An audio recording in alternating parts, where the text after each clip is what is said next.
The 37th annual Black American Heritage flag raising ceremony happened today on the steps of Springfield City Hall. That's just one of the stops we make as Western Mass News goes town by town.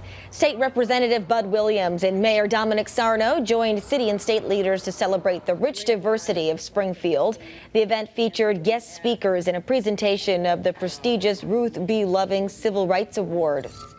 The first Veteran Appreciation Luncheon, hosted by Westfield Veteran Services, took place today at Westfield Technical Academy. The goal is to show our military vets some much-needed admiration for their service. The event will take place on the first Wednesday of every month until May. Each lunch has dining space for up to 60 vets. To reserve a spot for the luncheon, you can call Westfield Veterans Services.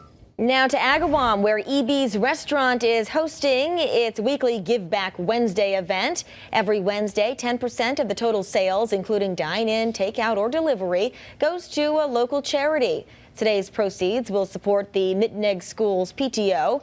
EB's tells Western Mass News through their Giving Wednesday program, they've given back more than $120,000 to the Western Mass community.